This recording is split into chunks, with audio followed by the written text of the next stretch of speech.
Well, good afternoon, everyone. Welcome to Silver City.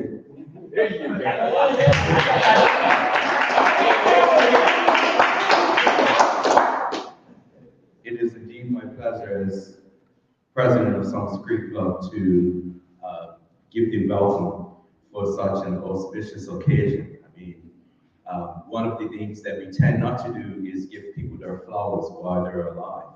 So it's a great opportunity for us to honor these gentlemen, although not all of them are here. Some, of course, have passed on. And with that in mind, we'll just take a few moments just to remember those who are no longer with us.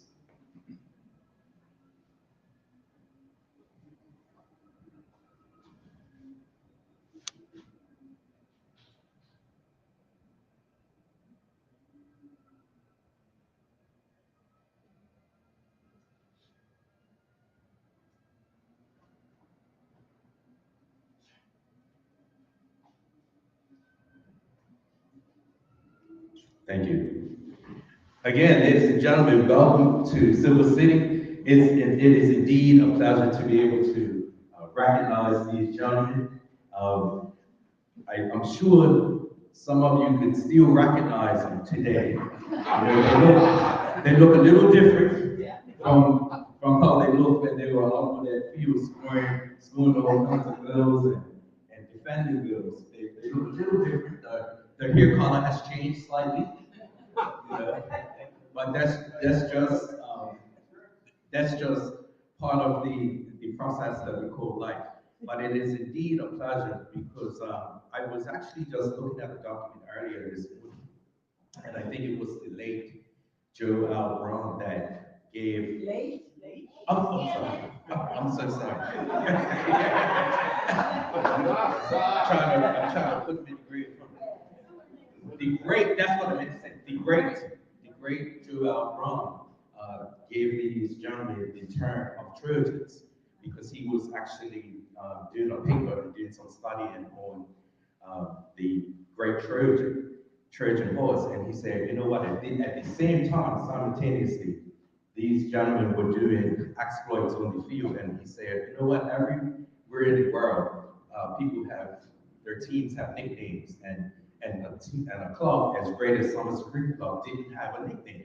So he said, you know what, these guys deserve the terminology, the Somerset Trojans, and I believe from that time, they were known as the Somerset Trojans. So again, these gentlemen, the feats that we're going to, they will share with you today. I don't know if any current team or teams subsequent have done or come close to. I think one team has won the Triple Crown since, but not in succession as these gentlemen have. But in any case, I believe we're all in for a treat. Some of you know their stories. Some of you know a little more than what they will share today. Don't raise your hand and share their stories because they're probably intimate stories. But again, thank you very much for attending, and I'm sure that we're all in for a treat. So let's put our hands together to honor what has become known as Silver City. Thank you, Mr. President. Thank you, Mr. President. So again, as the news, Dennis Lister, the chairman of the Somerset Education and History Committee. This event today to recognize the Silver City Trojans era. This was a part of a series that started last year. Many of you would have attended our cricket event last summer to highlight and recognize the success of the Somerset Cup match team. So this is continuing that, following the capturing the history of Somerset Cricket Club's football history. And so again, I want to welcome everyone out tonight. I just want to take time to recognize some of the committee members who are here tonight. Part of the History and Education Committee, we have Dr. Tankard, we have Ms. Karen Mitchell, Dr. Tracy Brand, Nikki Saunders, and Dwayne Miners, and there are a few others who are not in attendance. I want to just thank, and Ms. Lynn, I forgot you. And I want to thank them for helping put this event on, and again, seeing you all out here today. So with that said, I want to now turn it over to Dr. Tankard, who as a former Silver City member will introduce these legends who are up here. And again, turn it over to Dr. Tankard. Here you go. Thank you, Mrs. Definitely correction, I'm not a Silver City member.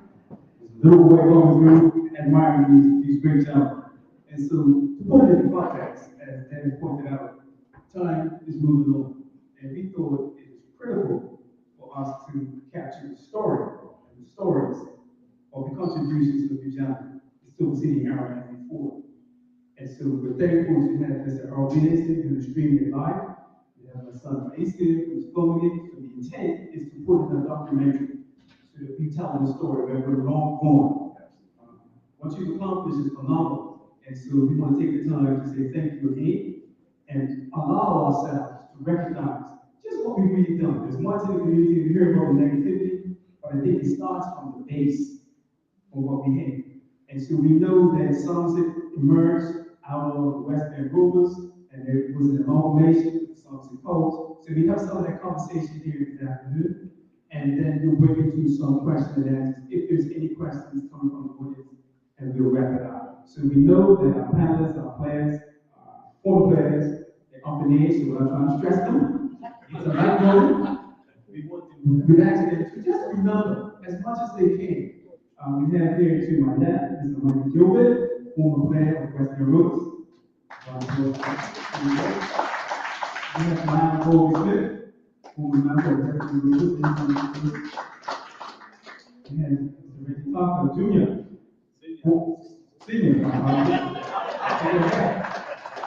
who is former Somerset Post and good player. None other than Ken Howard Van Gordon, aka the Bird, Coach Larry Hunt, certified best, Mr. Pat Lambert, and the way officials. And so we extend the invitation to many of the former players because we know that they will have something to contribute.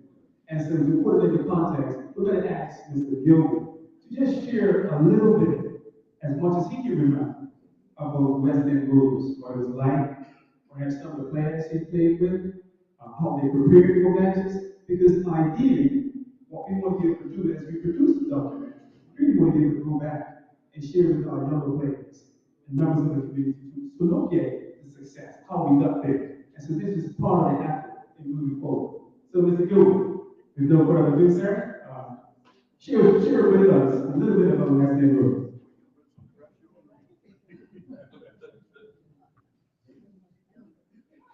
Well, Western Roots actually came from Western School. Right? We were used to have our meetings at the put on your chin.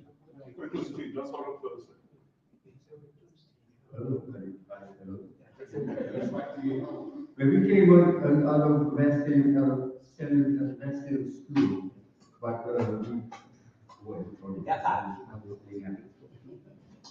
we went up there and the actually the club. We played at Westfield School with the field years now. That's where we used to play our games. And at that time the field had a slope. Yes. They were running down on on the roadside. Yeah. The slope was about 10 degrees. And then the train used to go back to the train. And the train used to come by, which I rode the last train that came through that actually operated on the road. We went to get to town and came back from over enough to the family, went back to town and came back up on the train. But getting back to that, Mr. George's people used to come up and play. From playing on the field up at Westfield School, and all the meetings were actually held there. And then after that, I don't want to say the date because it's going back too far. But they actually left the school after 2 years and then came down to the club. It's down to the club down here itself. And that's when they started to play on the club field. That was in the early 50s, very early. So I'm telling my age now. But that's when we came around and really got to know that you feel down here. So I'm not used to speaking. I'm just trying not to have to learn what to remember. And now you realize I was about 16, 17 years old. Right now, I'm almost triple figures. A long time. But we came down there, we had a good association with the club, very good. We came to the club. We came to the club, invited us to, actually, some of your club invited us to come down here and join the club, because the club was actually looking for the members. So they decided that everybody that was over 18 could become members. That's how we became members of this club. And everybody that was under 16 had to wait until they got 18 years old, and then they became official members.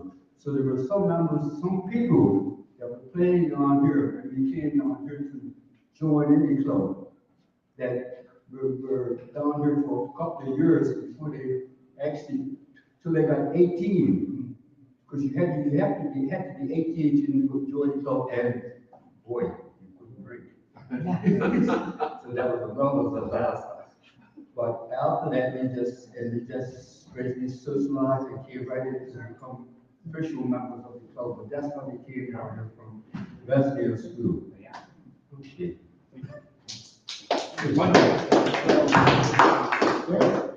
We appreciate that. Yeah, that's a little different. It's very much useful. So, Lionel, tell us a little bit about your role with respect to West End Rose and who played along with you. Hello.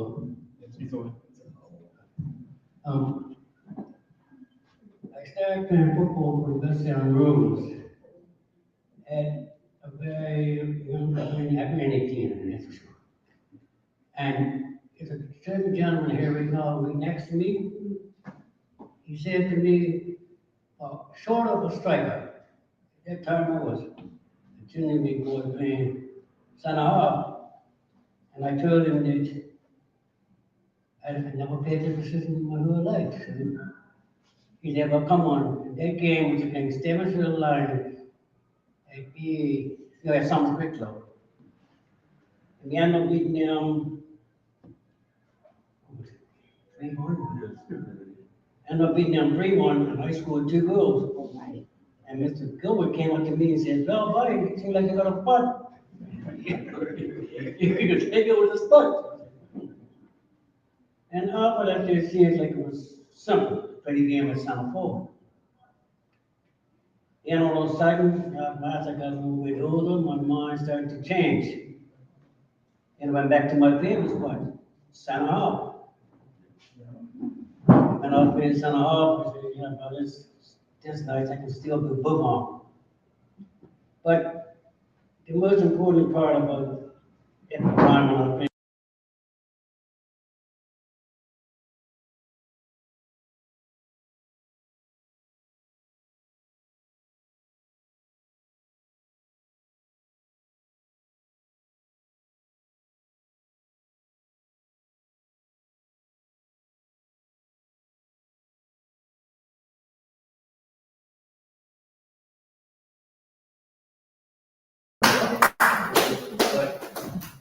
it's like there's sudden changes need to occur. But as I came into churches, we had a team there, players, they couldn't find a better bunch. At that time, the players were willing to sacrifice a lot. Training, bringing soul to some big club at that time was definitely history-making time. Because we had won the Triple Crown 3 times, we had won the league and the Friendship Cup 4 times in the year. And after that year, they gave us the 2 hotels, Silver City. It was a choice to be happy. But old things must come to an end. I can't see why sacrifices we young fellas have put on some fake clothes. And now to look at the football games now. Not like it used to be. Not like it used to be.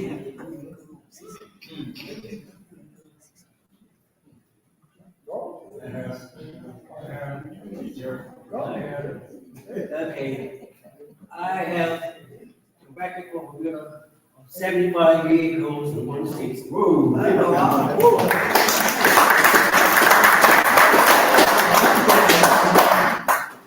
But I couldn't have done that without the players that had around me. The players that really knew the game of soccer. And they continue to do that, we will be successful. But nowadays, looking at the football games now, nobody's got the guts. When we train, we had trainers like Friday Greenwood, that's our principal. We had coaches for Conrad Simons. After that, coaches been Ron, William Myers, Ryan Brennan. Might be when a coach. But he was Yes, that's true. But it's taking really simple. The team we had in those years, when we were triple crown champions, I don't think we were one of the team. Because we were there for winning. And when we started winning, I felt sorry for anybody else that was coming up off. That, I'll say thank you.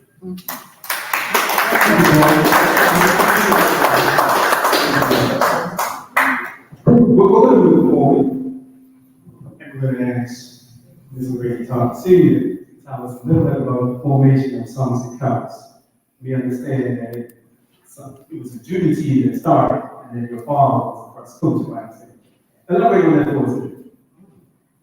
My first involvement with the Trojans was 1955. And I can remember at that time, one Saturday afternoon, there was a gentleman from the base named Chief Haven, and he was out with my daddy. My daddy was employed at the naval base.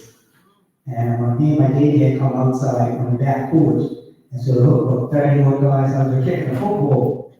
And he said, why don't you get this guy involved in something constructive like baseball? So up came Little League Baseball. So we said we got a baseball team. But they said that, first of all, he would have to take it to management. The management would have to agree to it. And management agreed to it on two conditions. One was that he would have to manage the team, and he went up on baseball. And two, we could not practice on the field because that was a cricket field, and we wasn't going to jump out for this cricket field. So they had to practice either at the West End School, and Mr. Slade, or down the Naval Field.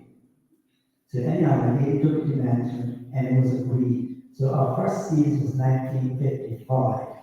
We went undefeated that first year. Actually, the whole 3 years we played, we were undefeated. But one of the early games that we played, we beat a team 42-2. Now, at that time, Anthony Durant was our pitcher, and our coach at that time was Tiny Hazel. Right? He was a small guy, as you might see in his pictures like that. Time to Anthony to let these guys get some hits. And Anthony went down and got good hits, and Tiny pulled it and said, Sassel Whiteboard, Sassel, how many of these guys got a hit? The next thing he turned around and looked, I think because of his competitive spirit, Anthony was crying. He cried because coach took him out. But anyhow, we were able to play 3 years. They also, at the end of the season, had a all-star game. We played at the annex up there, and they also had one on in the field. We won a period, we had about 6 players that played with the annex. Up to that time, the NX had never won one of these All-Star games. The three that we played, we won. Unfortunately, the third one we played was up the NX. And they had so many people out there that they sent us a letter after this telling us that it was a security, a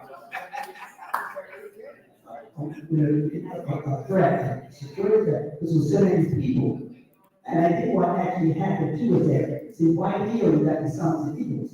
So all those people down there used to see softball or cricket, softball or baseball. So they had so many people that they would not play anymore. So we played for this 3 years. So we played up to 1958. In 1958, I heard it was nothing to do. I did again along with Eric Young. They had Coach Conrad, because Conrad had just come back from England for the apprentices. It was a group of comedians from Dockyard went to England for apprenticeship. And Conrad, they had Coach Conrad, and Conrad said he had to keep taking home. So that became Somerset Colts soccer team. So we went from baseball to soccer. The first year we played in 1958 was only friendly games. But in 59 and 60, we played in the West End Junior knockout, knockout game. It was 14 teams. We only played each team once. We played 13 games. We scored 75 goals, and we had 2 goals scored against us. One was an earned goal, and the other one was a penalty. That's the only 2 goals we scored against us. So the following year, the West End knockout now became the Junior Football Association, and we played in that. Of course, at that time, we won that as well, and that's what Gerard was the Wonder Wonders. That year, we had scored over 130 goals, and we had 5 goals a game. We were scoring 5 goals a game. From that point, we now became involved with the West End Rollers. One thing I liked about this, and this is just my personal opinion, was that the that developed, it was about 7 or 8 Somerset Colts players who went and amalgamated with the West End Rollers. And what I think what made us successful was that the format that we played, Conrad took it to the senior team. We didn't blend in with the senior team. The senior team blended in with us, which made us successful. That's when Silver City started, 1966. Just to close, because it might not get back to me, I would just like to share one game. Anybody ask me, what was the one game that stuck out to me in my whole career? It's amazing with me. When I'm doing things and successfully, I don't remember them. But when things goes against me, that's when I remember. And I remember this game we played Devonshire Coast of National Stadium in Friendship Final.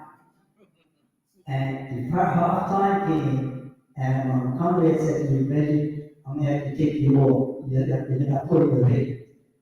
And it was the reason I was putting away. Because all before that point, Donald Dan had been playing outside London and that back. I had done my homework because I knew my speed.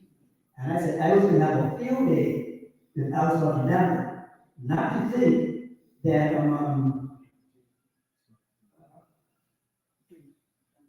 I forget his name now. There was a David. He works for the Undertaker, David Simmons. When the game started, David Simmons was left back. And he was as fast as I knew it. And I said, Tommy, you're in trouble. Tommy, you're in trouble. Half-time game, I come there and really agreed with him. Reggie, you know, more to us. My speed. I said, come here, give me 10 minutes. I want ball pushed on to the corner flag. The plan was, I was going to run with Jamie. I couldn't beat him, but I could keep up with him. I gripped his hand and fouled on. Charlie Marshall was the referee. Charlie came and warned David that he had fouled me. He got to David. And that's all I needed. I played the entire 90 minutes, and I sat up the winning goal. George Brennan would be on 2-1, and George scored a really good goal. We keep end up beating 2-1.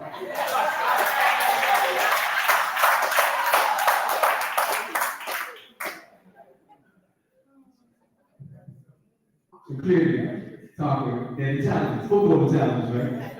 Oswald, that's what children do, the Oswald position. Quick question, who were some of the players that played along with you during the Somerset Coast days, moved into the junior era, if you can recall? I'm not going to do justice. And forgive me if I forget some people's names. But I know we had 3 pitchers: Anthony Duran, Neville Trotter, and Cecil White-Cross. And Neville Trotter also doubled as first baseman. We had 2 catchers, which was Alvin Bay and Neville Beatty. Our first baseman was Ivan Can, and Neville was doubled for Ivan Can. I was second base. Randy started with us, and I know I had the third year, but Randy became third year with us. But Randy started out shortstop, and then Belvin Good came in as shortstop. See, is over there, sitting down, right there. And third baseman was Robert Boats. Shaker, right. And then we had the outfield, so that was our main players. We had guys like Nowell Simmons, Abe Robinson, 2 Dixon brothers, Roderick and Vincent Dixon. And we also had Chris Caesar that also played with us. So that was some of our baseball players. Phenomenal. Look at that.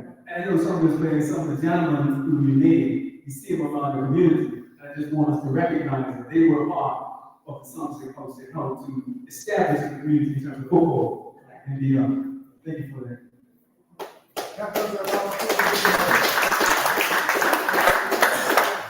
Mr. Speaker, Coach Gordon, educated, motivated, accomplished marks in football. Tell us about your days playing with the Somerset Coast and what you remember and how football in Somerset benefited you. That's a long story. Let me just say, first of all, Reggie talked about the coach. The coach was certainly, he came from baseball into playing football, as Reggie said, and we were just too good. We were just so much better than all the other junior teams that we played. Reggie talked about the first couple of years, and then he talked about all the goals we scored and how few we allowed in. And he did mention one thing, and that is that we had 2 goals against us. The other goal was Pop Cannon, and Pop Cannon also, of course, the Colonel.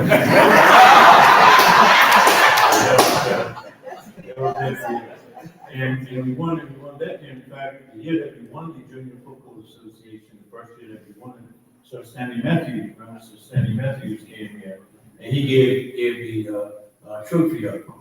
And so we collected the trophy from Sir Stanley Matthews, so we were absolutely thrilled at that. And so from there on, in fact, we went on, and after we won the Junior League, then the Colts were put in the BFLB division.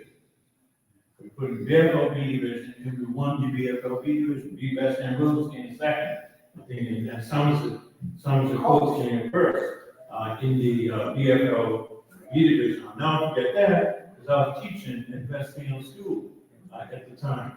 And there was no time that was a time when you didn't have substitutes.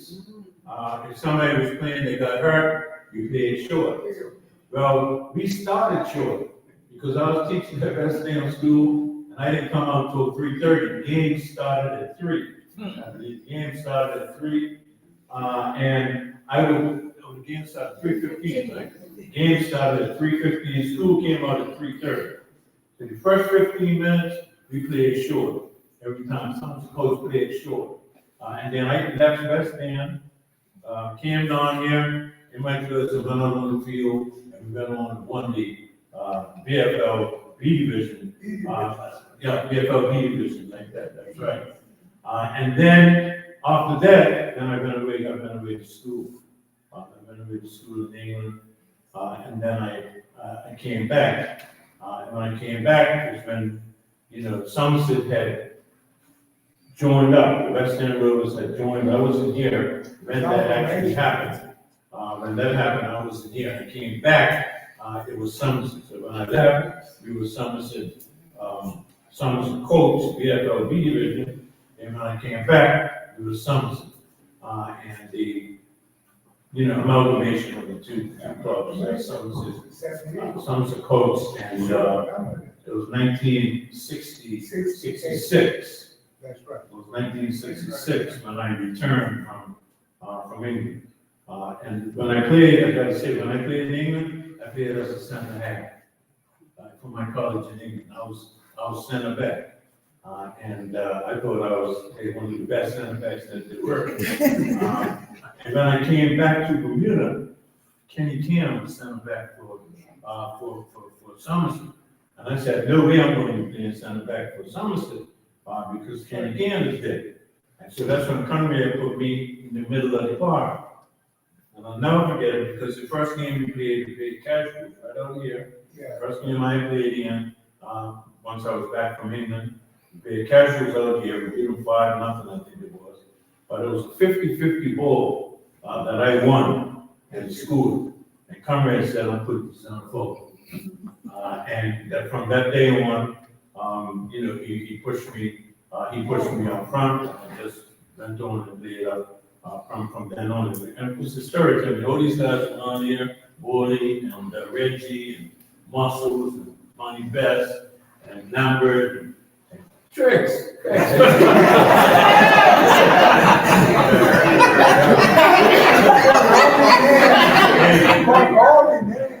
George Green was there. And listen, there was no question. They were the best in the business. And we got in the six, particularly from, not style, from when I got back from England from 66 on to 1970, nobody came close to us. Nobody came close to us. And the thing is, we used to talk about it. When we went down to the dressing room before the game, we used to talk about how the goals we remember. It wasn't about that we were remembering. And now we get the first game we lost. The first game we lost was in the first season. It was the FA Cup up here, and we lost to North Village. We lost 2-1 to North Village out there. I could not believe it. I said, no way, we're supposed to lose. And we all said the dressing room must have been for 2 hours after the game. We were down there like, how the hell did this happen? We just felt we were too good for that. But that was the attitude of the guys that were playing. Number one, we prepared. Conrad was our coach. We listened to him. We did what he asked us to do. We worked hard for each other. It was a team. And anybody who came up here, and especially playing on this field out here, especially playing out here, forget it. I mean, it just wouldn't happen. So we developed really, and then from actually, that was the only year we lost the FA Cup, and we won the other cups. And then for the next 3 years, we won everything. That's when we were called Silver City. And that's when at the end of that, that's when I went away, back to school, and then I went to play for the Cosmos from 1970 on to 75. And so we were, we were big time champions, Riddell and just so well prepared and so connected. We used to meet up here, like we're sitting around here right now. We used to meet up here Sundays for breakfast, have breakfast together. We just sit there, Fridays when we finished training together. We were just always together, no matter where we went. So they, hey, anything coming up here, they couldn't undo us. We were glued, so yeah. And there's so much more to say about it. But there's a lot to say. Coach Hunt? Coach Mary Hunt? Yes, tell us about your years. Well, first of all, I thank my fans. 50 years, they're still playing.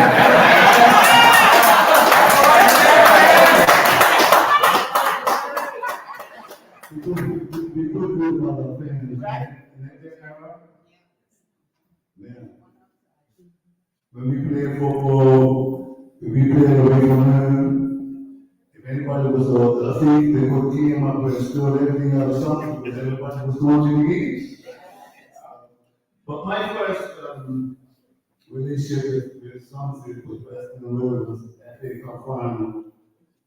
I'm sure I was the Kamasama School of Girls and thanked it. I will never forget that. But strange enough, years later, when I got into Somerset's team, I was probably one of the first guys that came through Somerset Bridge, because the rest of people came to Somerset. So Roger and stuff and that, we came to Somerset Bridge. And when we first got inside, there were three of us. It took us 2.5 years to get the team. We sat on the bench for 2.5 years. Came on there out there again, come inside, okay, it's 6 now, you guys going to have a last 15 minutes. And that's how we got our game. So we played, one day we had just won the league, and 65.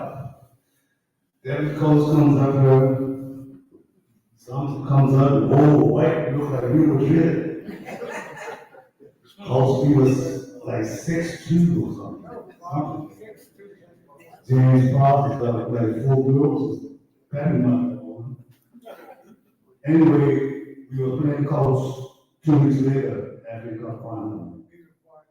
So when they came into the team, it was Mr. Simons, Mr. Myers, Mr. Kent, okay, Mr. Thompson, all right? So 2 weeks went by, and then we had our meeting on that Sunday morning, like I said, we always came up like 9 o'clock in the morning, went on the field, on the drill, gave us something to eat. Now here's the team being announced. And after the 6-2, this was on decided that we're going to make 5 changes.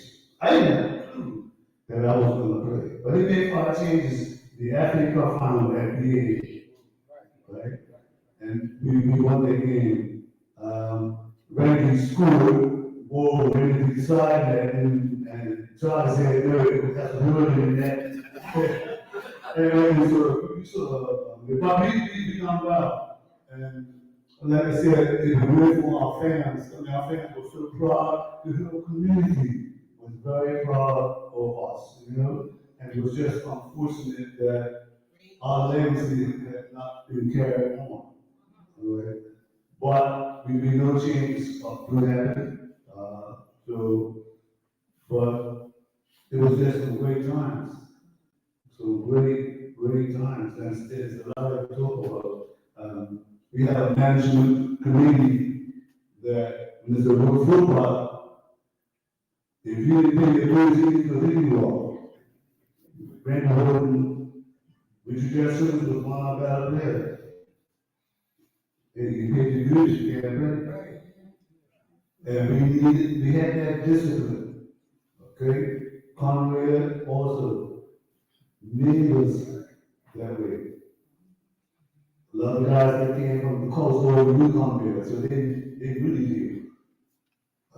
I came in as a hatchet man. I said, I have a joint. And it didn't seem like that I'm not trying to brag, but it just didn't seem like we didn't stop kicking the football until I kicked somebody. And that's how it was. You know?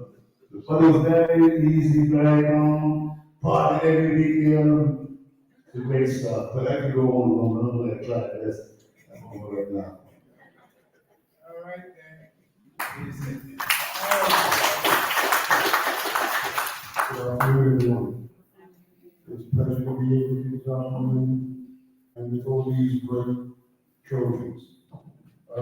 For me, to do what I had done, I owe it all to Somerset Cricket Club. Because without Somerset Cricket Club and the great people I played with, there would be no me. Not only Somerset, our great national team, people like Graham Reynolds, people like Leroy Lewis, Pepe Deal, all these people, because Graham introduced me to the youth team when I was like 15 years old. And that's unheard of normally. But if it wasn't for Graham, I know for a fact they would not have selected me in the year because I would have been too young. But we have a habit of doing that sort of thing. They tell players, you can play with me in the league, but when it comes to playing for the national team, you're too young. And that's utter nonsense. You know, if you're good enough and you're young enough, you're good enough to be in the team. And that's what it should always be. These guys here, hey, I owe so much to every last one of them. I'll start with George. Up at Big Neal, back in the day, all we done was play football. George, mom and dad would call us late at night to come inside, and we still playing football. I owe it to my cousin Charles, Rudy, and Wally, because they helped me along the way and helped me develop as a football player. And Wally, thank you very much. I've never really told you that before, but a lot is down to you guys. Because we idolize, as Wally, Uncle Charles, we idolize those guys. Mikey Gilby, Kenny Cannon, you know, we worship those guys because they were great West End Roots. And I will never forget the cup final that Leverage just talked about. I made a point from that day when they beat West End Roots, and I told Leroy and Gibbs Lewis, that's never going to happen on my watch. And I told him that, and we laugh about it up until today. You know, because PNC heard of art, as Larry said, they could come to Somerset and store everything in Somerset because everybody's gone against you. You know, and that's the way the game went. But I'm glad that I was able to achieve what I did, and it all belongs to this club and the players that I played with. I'll never forget Randy Horton when he came to Crowhouse West End School. In his first teaching assignment, he had us, Skinny, all of us. And that's how I learned to shoot the ball. Because Randy was such a big guy, and he taught us how to use our elbows and stick our hands out and keep people away from the ball. So thanks very much for that, Randy. It was great being with him because he was a legend in Somerset, whether it be football or cricket. We all idolized him and looked up to him. So if he chose to go run for a brick wall, we could do it for him. He knew he would have our backs, and he would do it first. You know, so thank you very much for all those years, and we still remain friends today, and it's fantastic. And I was able to play against him in the professional league when he was in the Cosmos, and I was in Tampa Bay. And I'm going to tell you a story you're probably not going to like this.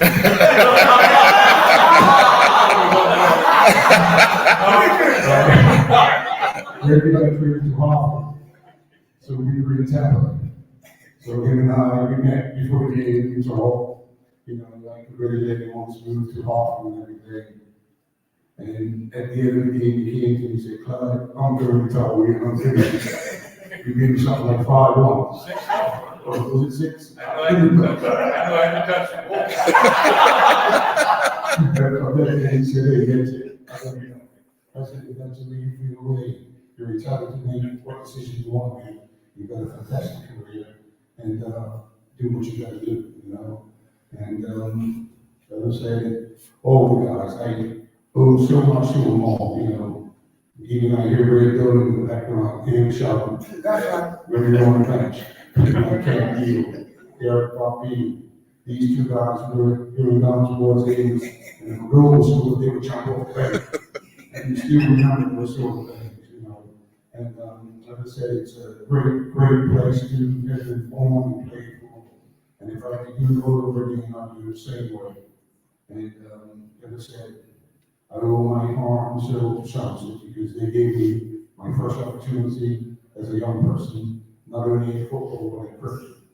I mean, tell you another thing, my friend with the boy. We were playing the school game at Prospect one day. And he was the umpire. And I was feeding him the slips. And I took his catch the slips. And Randy came to me and said, Clyde, you're in. I'm in. Caught back in the car.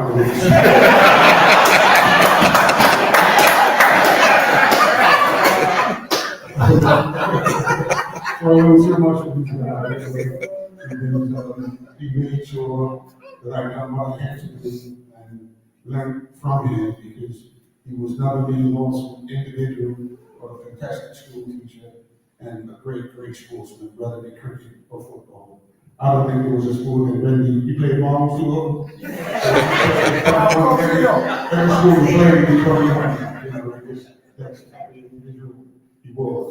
And a lot of us got our behavior and the way we played on the field from people like Randy Barton, Mike Gilbert, Baldy, Rudy Myers, Kenny Ken. These are all legends in Somerset. And as I said, I will always be indebted to them and I will always look forward to their guys because they taught me everything that I needed to know to protect myself playing the beautiful game of football. And like I said, I'm blessed to go all over the world playing. And the little fellow comes from Liverpool, South Korea. I've been to China, I've been to Hong Kong, I've been to Japan, I've been to England, France, everywhere I've been. And it all started from here. Yeah. So thank you very much. And that was my first.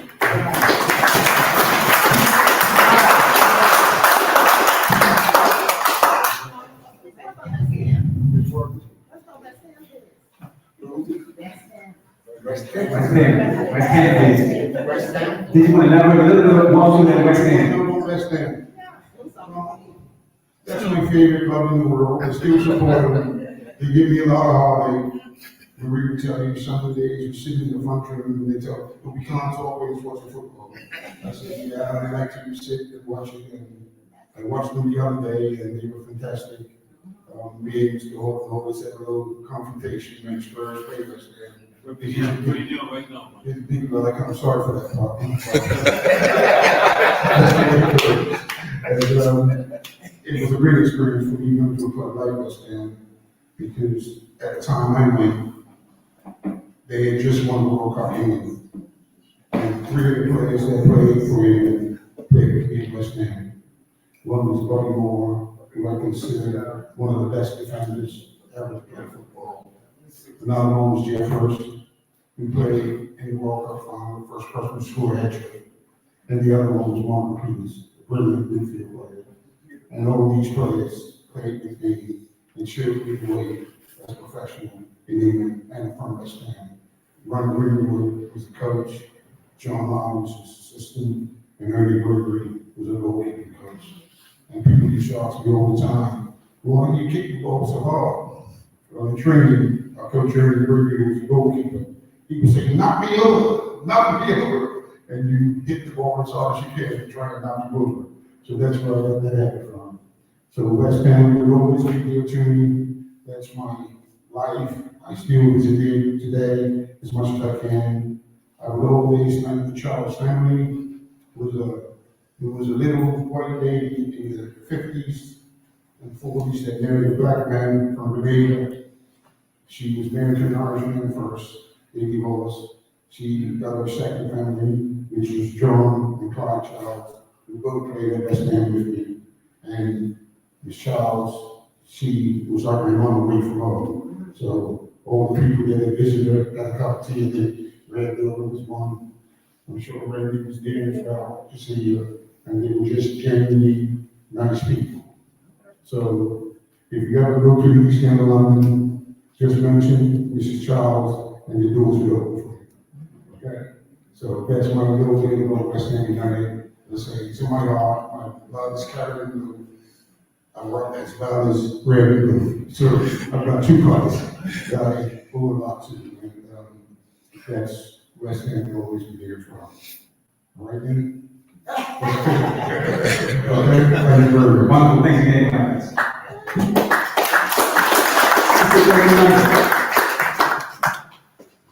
Yes, I started a little different because I started my junior football at Somerset Eagles, and at the age of 17, I ended up coming in Somerset. How that came about was that every year Somerset Eagles had one practice match with Somerset Trojans.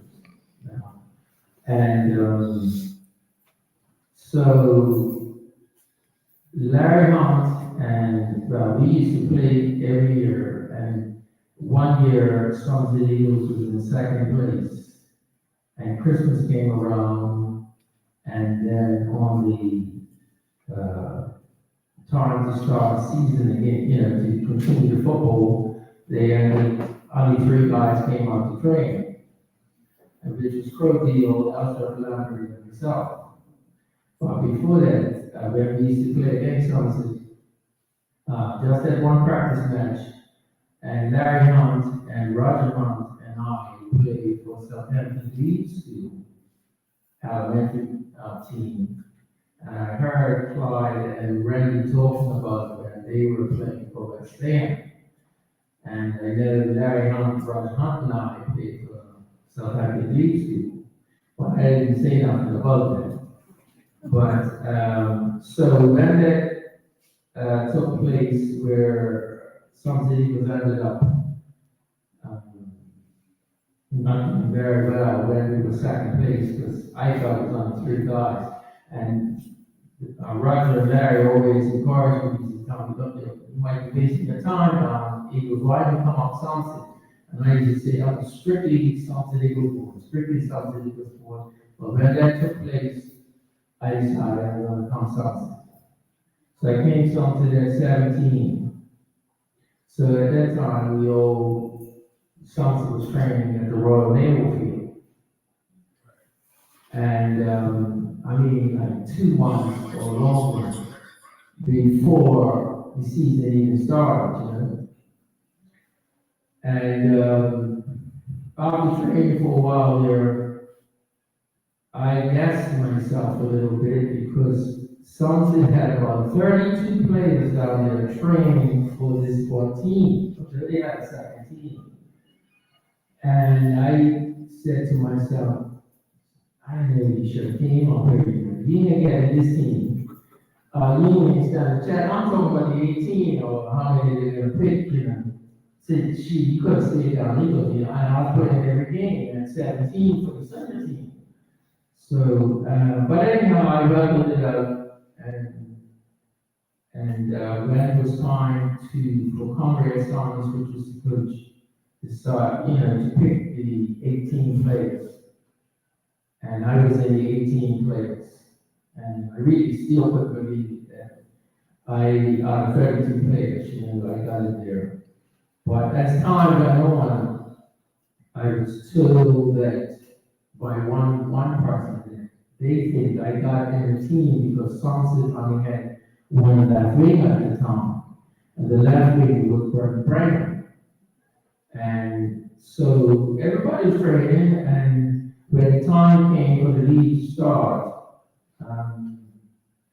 somehow Burton Brandon hadn't come up to train, or I don't know what was the reason, but anyhow, when they called the 18, Conrad picked 18 first, and then, like Clyde guys said, Southern Mornings used to pick the team, and guys would come up very around 9:30, some guys just playing cards, and then just really pick the team, and then after that, we would catch a bus, because a lot of these ladies here that I see, Somerset had the black and red woolen knitted hats, and we all, ran in the buses or ran in cars, But anyhow, it ended up where I got picked to start the first game of that season.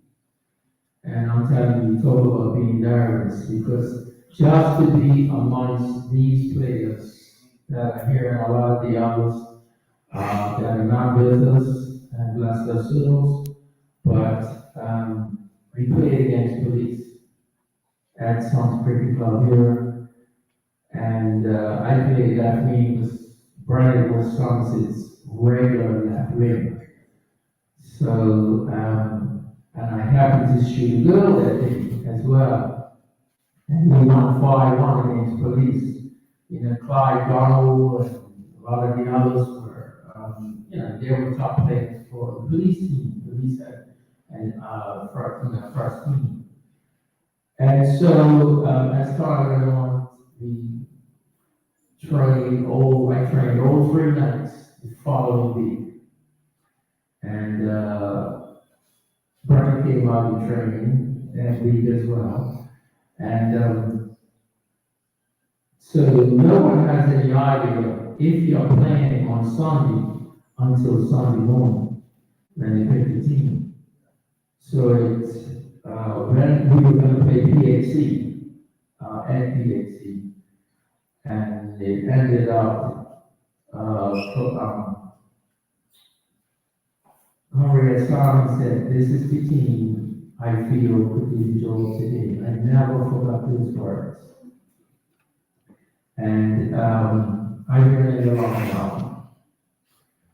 And so I just said, well, as far as I was concerned, just to be in the 16, to sit on the bench, or to be a part of the team, I was satisfied because I come from Somerset Eagles and training there with Somerset, so many players. So I was shocked just to be a part of the team, So it ended up, the following week, I did not play. I came on substitute, but for 15 minutes.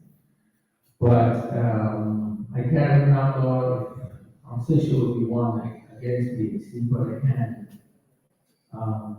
remember if we won. But Comrade Sam has always had his policy of his starting with his best team most of the times. But it was a lot of shuffling around in the forward line because you had Reggie Tucker on the right and Brian Brennan on the left. You had Reedy Smith, you had Morley Smith, you had Randy Gordon, you had Clyde Pence. And it's just, sometimes they play a 4-2-4, sometimes they play 4-3-3. So the team would change according to the formation that they were going to play. So therefore, there's times that Randy might be sitting on the bench with me. Or, because Clyde, I didn't play one season with Clyde, and then he was going to England.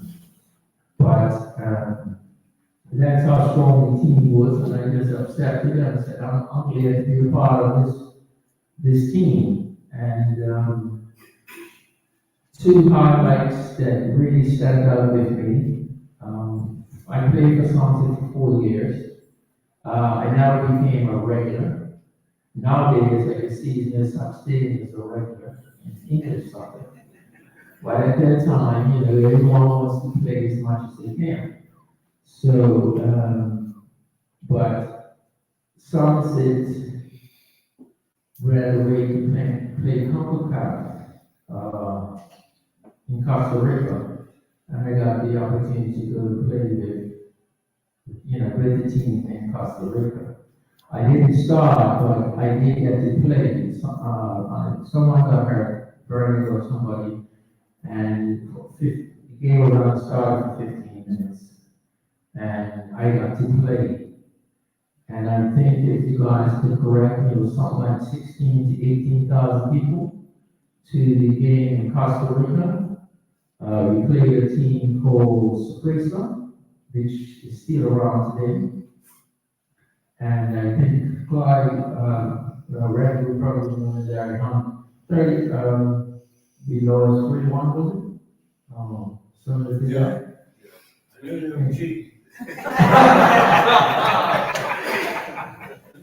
Well, anyhow, it was to go abroad and play, and that's the largest crowd of people that got played in front of us. So it's very intimidating. Because when you entered on the field, you came from down low, and you ran up, it was like an alley, And Somerset had a formation that they decided to use for around the field. One went one way, one player went the other way, and they really monitor in the center, and they only spread out because, the people from Costa Rica were very, very serious about the soccer. So as we walk around town and all, then they find out that we were the Bermuda teams, Somerset, to play against them. It aroused a lot of things in the air. One other thing, when we played at National Stadium, we played against Coventry City. And I think the score at the time was 1-1. And around the 80th to 81 minute, I scored a goal, which would have put us to 2-1. But they called it offside. So I guess it probably wouldn't have looked too good because Coventry was in the Premier Division at the time, and Somerset always seemed to really rough up most teams that came to visit Bermuda. And to shoot that goal and the way the fans and all performed above, where we could have beat them was another highlight. But it was a pleasure to come up here. I'm here, Larry Hunter, and encouraged me to come and play along in Somerset. And as I said, I played for 4 years, and then I moved on. Anyhow, thank you very much. Very good.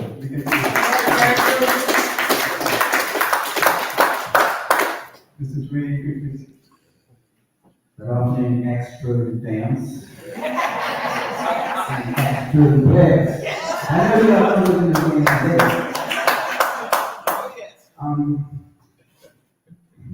My role at the first time was a mistake actually, because I was playing the Saints at the Royal Naval Field when the players playing some players. At that time I was training coach. I played junior football or something, but I was 14, I was training coach. The dean was the coach Sam's football, and coach used to come up in the evenings the school, so I was just training coach. And one day I said, this some guy said up to my daughter, so I was training coach, but we can't have that. And Somerset were playing the national team, a friendly team at PDC one night. And I think it was Charlotte, I can't remember who it was. He said, listen, you play with the juniors, Somerset juniors? Yeah. So he said, look, Somerset be sure to bring me here. I said, me? With Somerset, city side? I said, I play with the juniors. He said, then they will be sure to bring me here. So I went to PDC, and you had 12 players with us. And the same thing, Brandon, when we played midfield, Congress was playing that game. And they argued. So Robert Rossi said, oh, what that playing right here? He could play. So Congress said, all right, let him play. I got on the field when the game really start, and I'm trying to say, that's out there. So Robert said, that's when and he and Chris wasn't there yet. So they said, well, we had that player. So Brian said he wasn't playing, so they started the game. And I think it was Brian Fisher, the German coach. Yeah. He was in charge. I think he was in charge of the Bermuda national team. But anyway, I had a good game, and I got confidence from him. And the next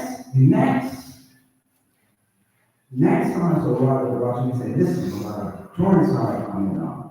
Toronto, they playing the meeting, said, Toronto. He said, come to me. I said, come to me. So, I'm now training the first side, and the meeting was up here. This is the first time I ever actually came up here. So I walked in a little bit nervous, the fellas were sitting around, the office member. So Robert was still hungry.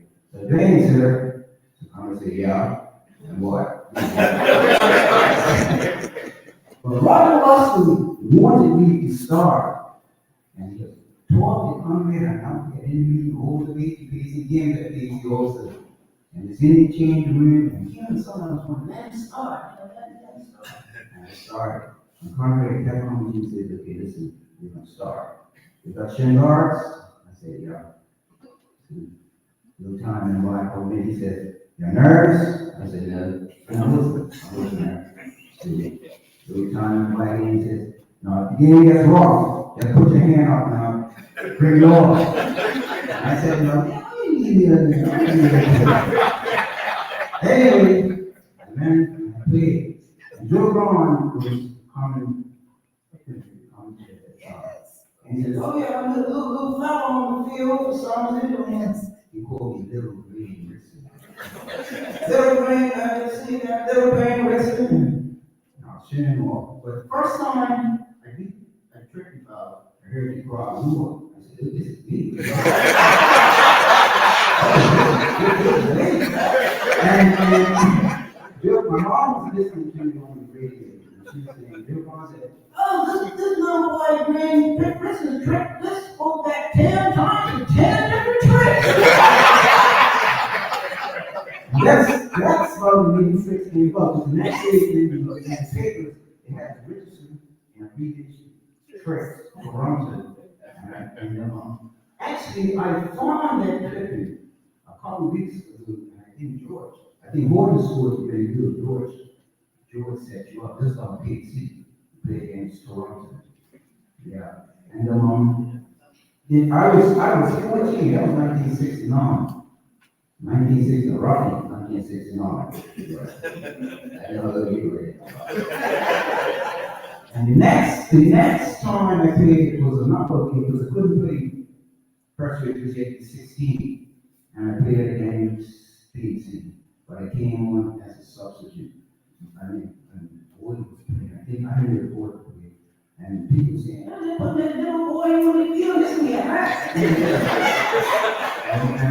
one guy said, well, you could play, just watching. I remember old first game to my brother, and eating everything. He said, oh, yeah, he could play. But that's the first time my school game, Sammy Captain, talk really to them. And now, yeah, I think boy became to, you ran up the ball, boy, and you dunked the ball. And I scored. And I'm the boy that puts me up in the air. I played the camp. And these thoughts, what? I sat on the bench like Larry for a little year. It was congregation, okay. You sit on the bench, and you know what's going to play? I was there for a little year to learn my craft. I had to watch Reggie, I had to watch Burnett, I had to watch local forwards, and what was going on. But today, you got fellas that sit on the bench for 2 games, and all up in the stay. I was on the bench a whole year, knowing I wasn't going to play. And my skill friends were saying, "Don't play today." I see, I was going to play. But the other thing is, discipline was what we had played. I mean, I couldn't say nothing. I was always the youngest, even in cricket. I couldn't say nothing. Either good or get there. I can do it very good. I remember one game, he was up for the game, and I was in my prime there. Boy, was striker. And I put on the field, man, and I was pretty boy. These people say, boy, to say it Somerset again. and I put the papers today, he said, not for me. So the next game we played up there, I ran off the team. I'm not going to go back to Rudy. Rudy wanted to pass it back. I couldn't go force, I passed it back to Rudy. Rudy said, look, you pass the ball back to you one more time until the coach takes you over. So the next ball I got from the man on the league, he stood up here, but the linesman came on the field, beat him. And I tossed the practice ball to him. He had it in. He played the next day and said, ball to say,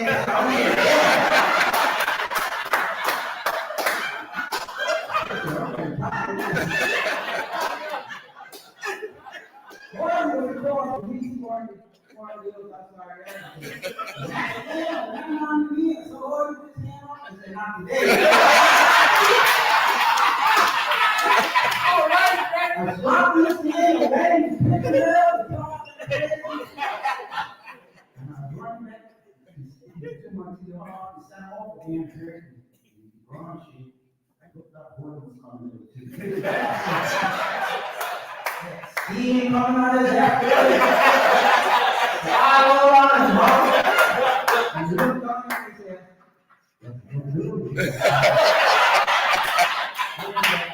and that's on he gets to go alone.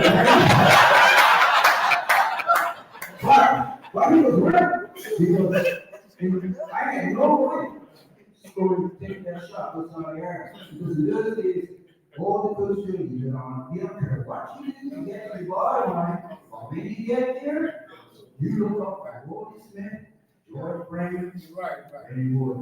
Yes, that is my jewel. That's why it took me years to write these songs on the middle. Because cardigan and you take a shot at the middle, it's a sin in this day. I had to look up and look forward. And it wasn't like see football did it good on they just kick the ball across. I had to look and turn that path for these guys. If they were running slow, I had to make sure that ball was there, right in the step. You know. And in those days, you had to learn your craft from players you played with and play against. Because remember, those little YouTube or cable, you had to watch Reggie Tucker and watch what he done to get close to that guy and watch George, you know, when he had the ball, and watch Gordon and all these guys. Richard Simmons, you know, that was like a big brother to me. Remember, before we played, Jeffrey said, now how are you going to play tonight? I said, well, Ron's today. I think I'm going to play some blue balls. He says, okay, that's what we're going to do. You know, we were close. You know, and I'm going to tell you, the whole time I played with Somerset, not once I saw players argue, and that's fantastic. Yes. You know, I never had an argument with players or nothing like that. And I tell people this all the time, they say, sure, you know. I said, and I also players fighting in the changing room, you know, when I was in the army, how do you guys train these supplies, you know, the power and the just Somerset head. I said, you're trained, you know, you're trained on that side, all physical. All physical? Yeah. How do you run and get up the head that ball like that here? I said, well, these days you put a group on the head.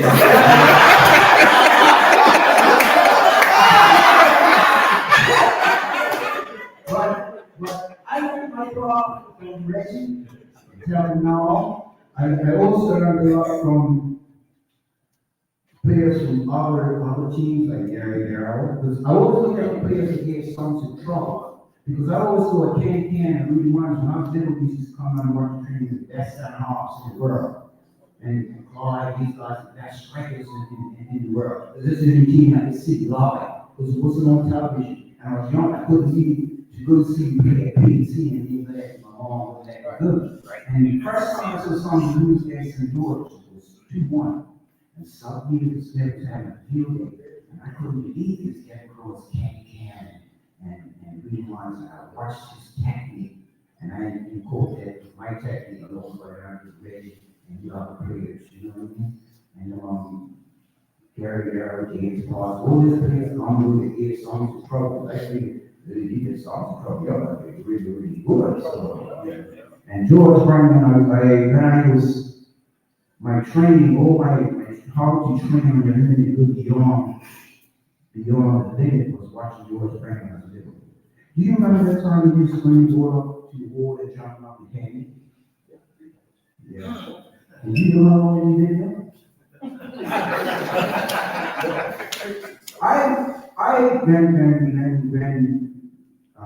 when Randall Wolf was alive, he was talking about people training. He watched Ronaldo, what he was doing training by himself, and he watching Messi. And I go to him and said, George, I just got this guy. I came in, you were jumping up, running the ball, heading to the wall and catching it. And you were doing it in unison. So it was a little jump. And I came in, I was going to do this, I came in, I watched him, and I went in the house, and my mom said, what's that noise outside? That can go on for hours. And Brian was getting the ball. I did my homework on the table, I could see what he was doing.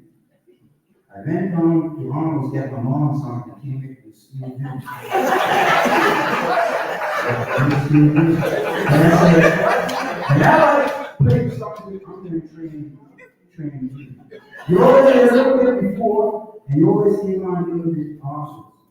And all my neighbors that have now as a retired footballer, I didn't see you. George would train before he came training. And after training, he said, pay her for a little bit and do a little bit more, you know. And when people say, oh, I played football, I said, you watched the tournaments back in the day? He says, I can remember a few fellas. I said, remember Randy Ward? Yeah. I said, I did, you know. Hey, yeah. I said, you remember George Brandon? Yeah, I did, you know. See, they remember, you guys, you know, because you stood up, ready and bold, and you guys stood up. And it's proud, and I said, yeah, I did it there. I'm glad to see you with you guys. Nice to see you along. You lost a few, you know, it hurts. And then one or two, you heard that that's the one. And I always tell like,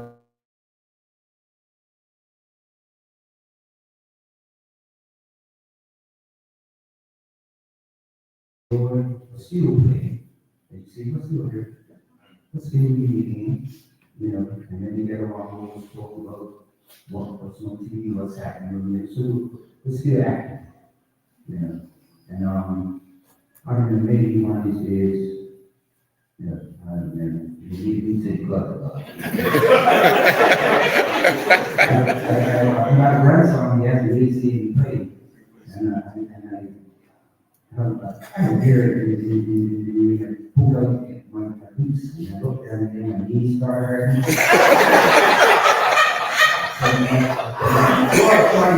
You can't play one more otherwise can't. I said, that might be the one I really took you back. I didn't thank you all for coming on. To be sure I'll practice my experience with you. And it's nice to see you play with the last ball. Thank you.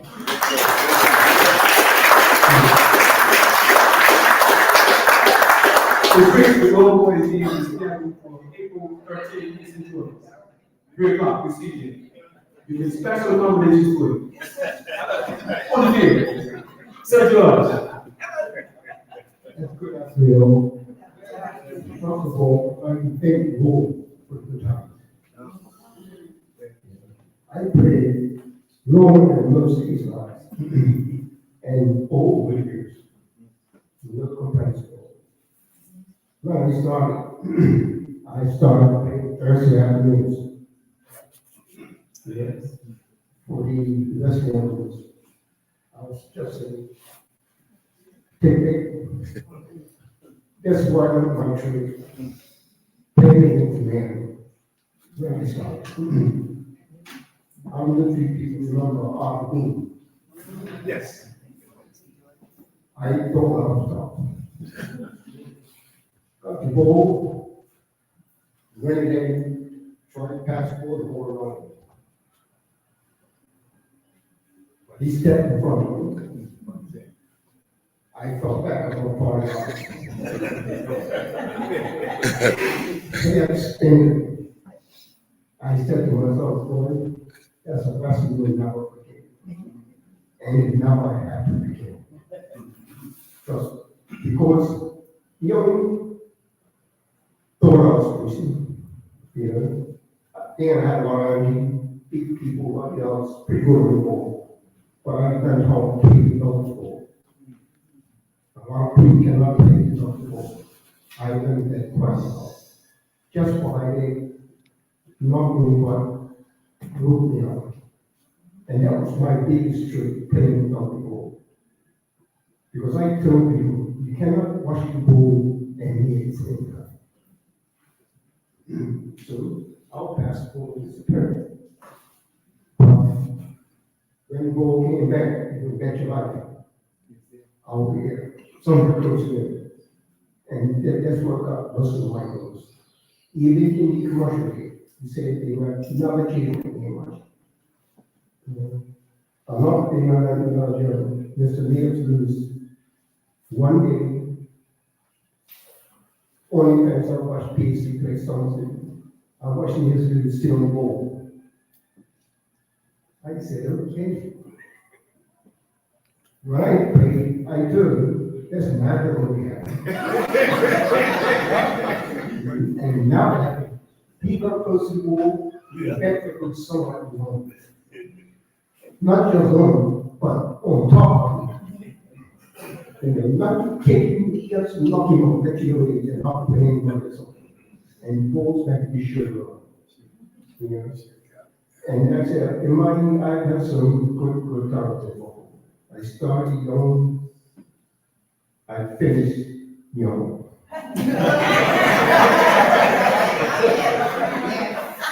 I mean, 30, 33, 34, it's young. It's young. I mean, I started last with teenager. I put about 18 years in the game, and I was fortunate enough to say I left the game without a major injury. You know, I was blessed in that sense. You know? And like I say, it's so much I can, it has to be brought up for me to remember. Because I used to play football all year long. Played for Somerset. The national team is training. Don't go to the Euro song. So no point. Come back. Somerset's training again, get ready for the season. Back in training. You know, I played for the national team, I think something like 15 years straight. Summer. Yeah. Yeah. And people ask me why I didn't quit. I said, I'm pretty. I was a pretty good keeper, but my first trip playing football, I said, well, quit with the effects. Because year in and year out, every summer, I was going. Places I would dream of good, I feel. You know, and it's been a good journey for me. And these young folks today, I try to tell them, if you don't like the game, you don't enjoy the game, don't play. Don't play. Because you're not getting your self-trust, knowing it. You know, and like I said, it's so much, I don't need to first start. I mean, it's so much of a question for me to ask you the question. It's Perhaps we can move in that part of the program now, this is a question and answer. Which was about a question for you. Can you remember Dominic Gariano, played both shots? Yeah.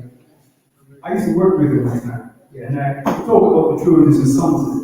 And I would go down with players, I would go Randy Gordon, I would go Clyde Bass. I said, what about George Bremer? He said, George Bremer, George is playing with you. George Bremer stepped on my leg. George will take you, man. I'm going to clear you. If it was an hitman, George would take you. Because like the high soccer, I was just a little beautiful. I mean, nice and everything, soccer. Yes. And anybody come one side and push me up, fall. That's why I trained the way I did. I had to get myself strong. And I jerked and I not doing it. Makes sense. Yeah. And I was just a he got me sent over and sent me. Is this the fashion time? No, that Ron took it and gave me the red card.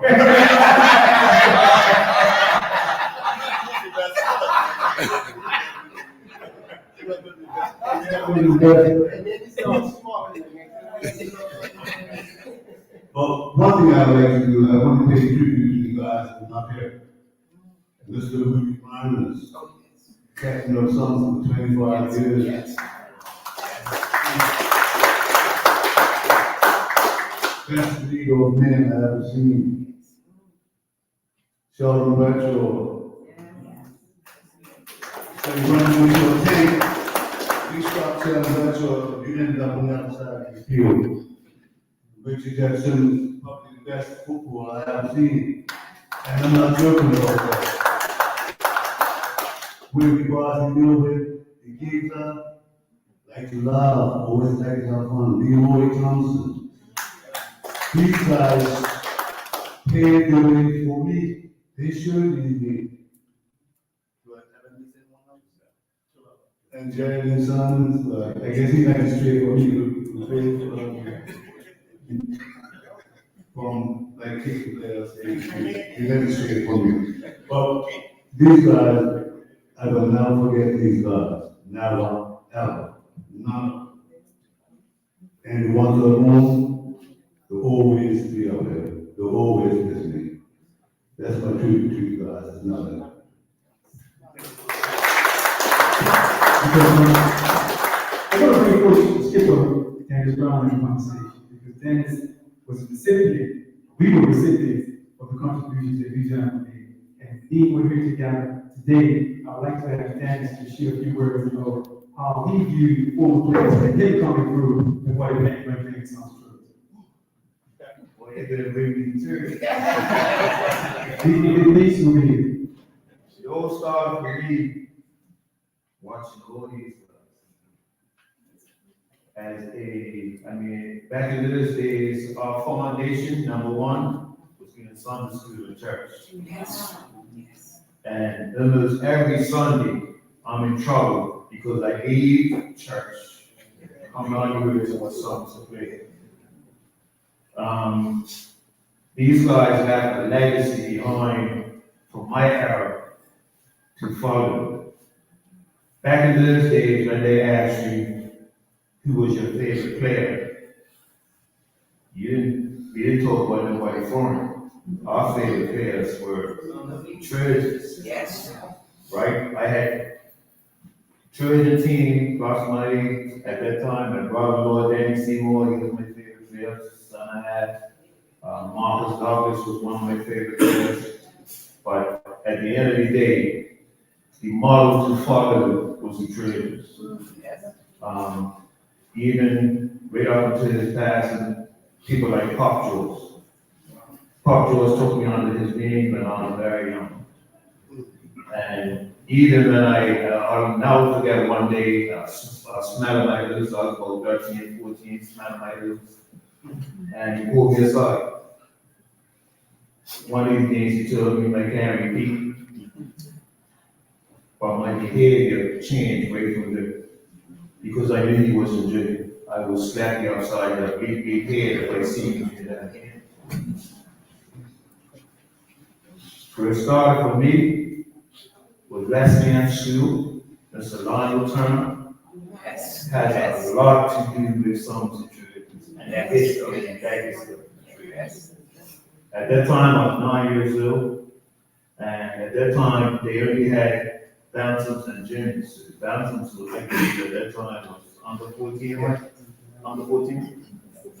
So Mr. Turner had invited me up, come to Somerset training. I was 9 years old. I didn't think I was getting in the team in the under 14, but eventually I made that team under 14s.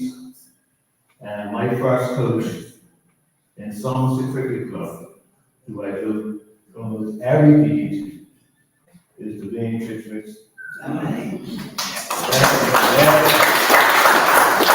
That was our first coach who taught us, number one, discipline. Discipline. When I say discipline, we had physical every single training. But that taught us the discipline and the passion that we had from the game coming, because we had a team that was undefeated for like 4 years in a row in the junior division on the tricks. So he taught us, number one, about working hard. What you get out, you put in. What you put in, you get out. So we never took anything for granted. I remember one youth game, we were using 4-0 at halftime. So Tricks tell us a lot of things I can't repeat here either. But we didn't lose the game. We had our comeback 4-4, that was against PHC. We had our comeback 4-4. But that was the expectation of the coach then. Yeah. To us, you never let your guard down. At the age of 14, I started like once a week. I would train with like the senior team at the age of 14. So by the time I was 16, I was still in work set. And I also do a lot. I call him boss up to today. Mr. Hood, I call him boss. Because he's the one who gave me the opportunity at 16. I didn't think I was started, because at the time it was Keith Simmons, Keith and Larry were playing center back, and Keith got injured. So Gordon said, "You're playing together." And my first game I played was against them. Keith was up here, and I beat him 3-1. And you ask us history, because I said, once again, that team, Keith Simmons not getting this position. And he did. I made that position mine until, I ended, I started at 16, retired at 28.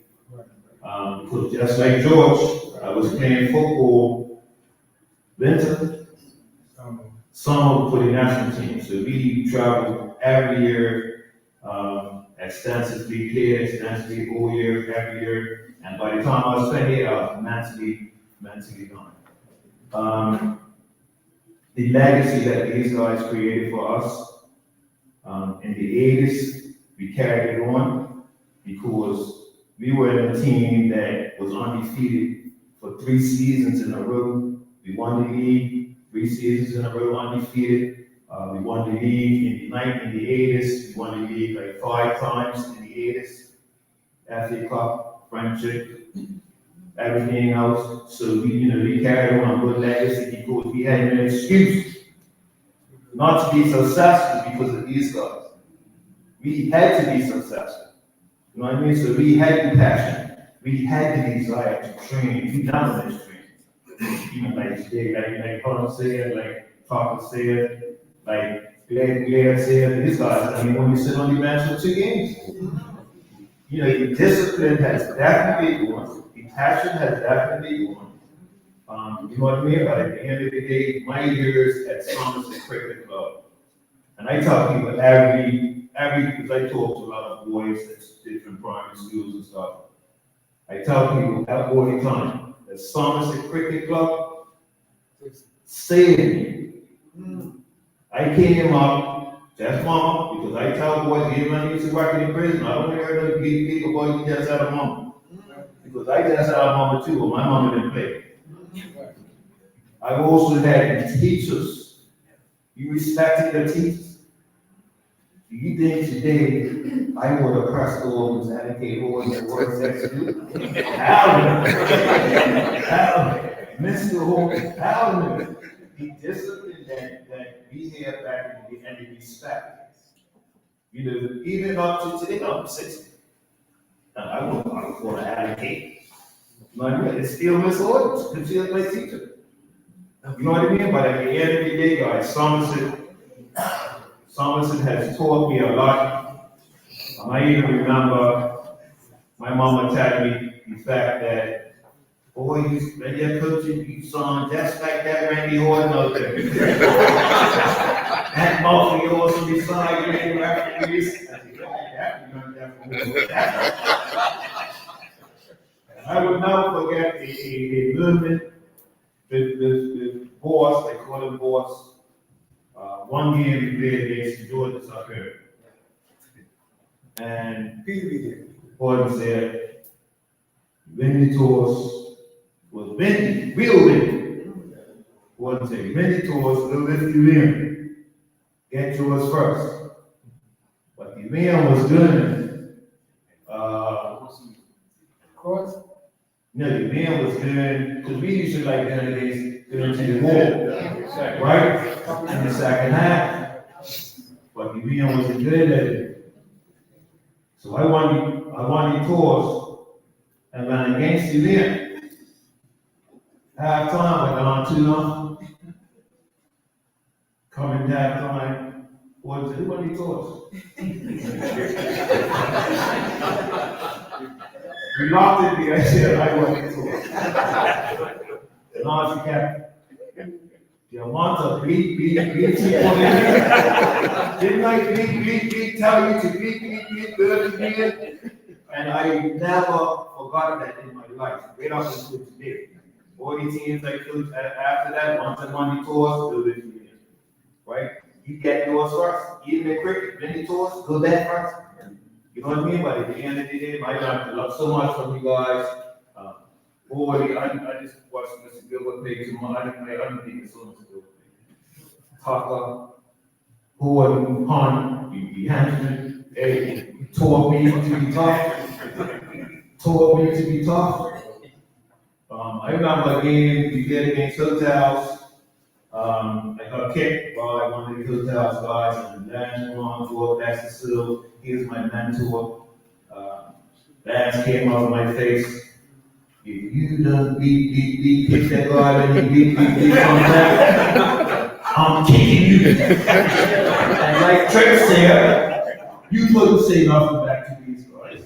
I came to the first team when I was 16, I couldn't say nothing. Like these four guys, they got say January 8th, and had no say from 16, and I'm also grateful to Mr. Horde DeBoers for, hey, this guy trusted me to be the captain of Somerset at 18. At 18 years old, I took over from one of the best captains in Somerset, and no year, George Brandon. Somerset has some good captains. Germans have had some, look back in the history, we've had some good captains. Kenny Kean, Mr. Rudy Mons, who was also a mentor to me in prison, because I tell people about mine and George Brandon, I can't give up myself. But Mr. Mines was a guy so calm. He was one of the, there was two guys who would always bring me down because I could go up there. Mr. Mines and Reginald Williams, my best friend, Bob Benson, so he was able to bring me down right when I was up there. But Somerset had some great players over the years. It was great to watch you guys, man. Great to watch you guys and great to follow you guys. And I'm so grateful for, like you said, the ladies, Mr. Hunt. These ladies were always in every single game that we played. Rain, blue, or snow. You know what I mean? One of the things I appreciated about the ladies, training like it was, if we were training like playing like crap, well, that was no. And that's what I can appreciate. You know what I mean? But at the end of the day, the support, like after games, we always got stuff laid out. It was a pleasure to play for Somerset. It was a pleasure to win for Somerset. Hopefully, we can get the days back, but it's not going to be easy. Guys, I played with guys like Michael today, without Taken, and the listeners, Boone, Joseph was here. We have, and like Hunt said, well, I heard somebody say that guys did a lot of things together. And that makes a difference. We hung out, we partied, but we knew what to do. We didn't hang out the night of the game, definitely. You know what I mean? But at the end of the day, we're still like brothers right up to this day. Everybody there's everybody's birthday. You know, you tell a player today, what's your teammate's birthday? They can go get like this. I am honored to be a former Trojan, and thank everybody for being here, and thank you guys for paving the way for our generation, because you guys, there was nobody better than you guys. No coach that beat you once, like Casey had beat you a couple of times, but nobody was as great as you guys in your 60s and 70s. Yes. Thank you.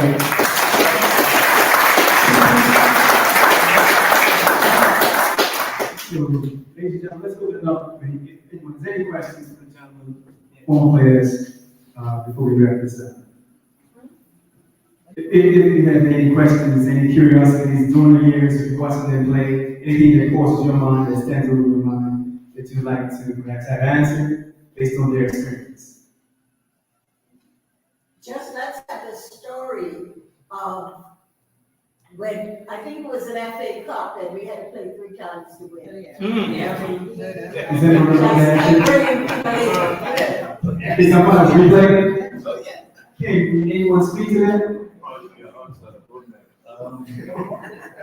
I got injured first game at National Stadium, so I didn't play the following 2 games at PAA.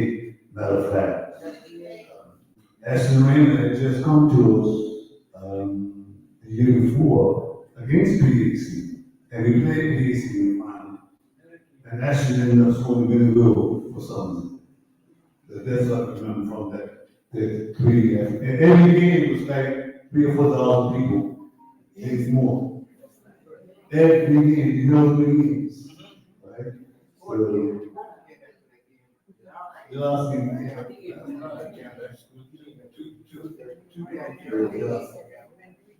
well, now Ashton's going to go. Yeah. Not fun. Actually, equalized. Second, third game, and then we won. We're in one school to go. And the thing is that they brought me back from, yeah, right, I was, you know, and they brought me in. I'll never forget it because I had my white boots. I used to wear white boots. And had my white boots on and came down. Now I've got my brother-in-law, Ken deal, man. You know, Ken, you know, as small as Ken was, Ken actually lifted me up, you know, after we had won. It was amazing to come home and down at BA Field, there was like, had to be 2,000 people at BA Field. Was it the night or? It was Sunday. Yeah, it had to be about 2,000 people down there. Hey, we gave it to, big city. Yeah, the John Boy was mine. I know he was. I gave you a ball. Yeah, Tricks gave me the ball. And the press said he wrote and did it again. You have a question here? Tricks, that's the best I've heard for a long time, man. Yes, sir. I tell you, these guys are the best. They're the best. But that is the right man. He's a great bunch of guys. That's all I can say. Excuse me, I'd just like to mention that Graham Adams was our gym teacher down Beauty School. What? Graham Adams was our gym teacher down Beauty School. Was our next Beauty School. She's made me try to say, No. Yeah?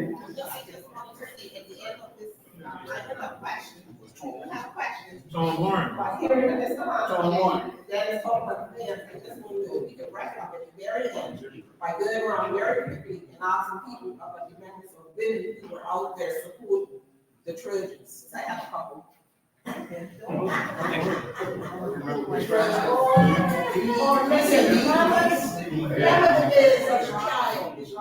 My mama, Mrs. Riley, Mrs. Watson, all of us were out there with their children. And I could call your mama.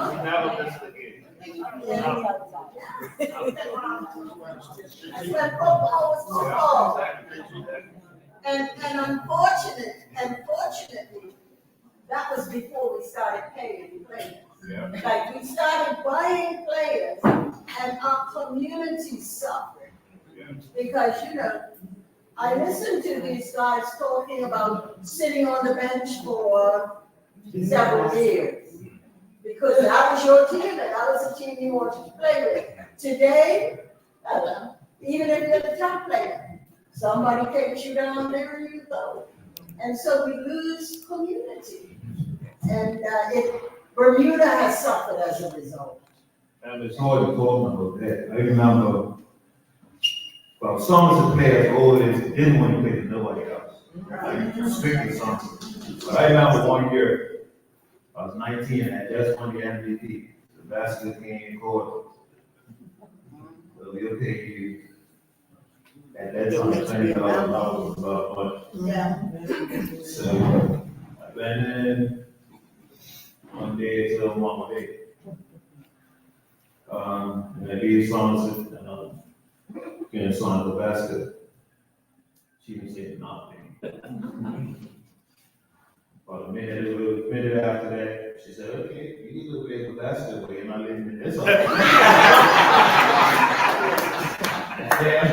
And then the other person who was involved, he comes back Somerset City very good. We had a lunch in town, you need to come back Somerset, blah, blah, blah, and the rest is history. You know what I mean? But back in those days, Somerset players played for Somerset. We didn't rely on outside players to play for Trojans because we had such a vibrant youth system. And guys are coming through every year into the first team. You know what I mean? And we lost that as we ran over by allowing outside guys to come in. But now I think because it's getting back to the youth players coming through right now, you have old Trojans playing for Somerset. But at the end, it's a young team, be patient with them for a couple of years' time, and they'll be back to where they have to be. But those days, it was all Trojans, all Somerset guys playing for Somerset. Yes. No outsiders, like, I mean, the outsiders, like Jake said, like they come from Beverly Hills, White Hill. You know, I didn't consider that outside, that's the fact.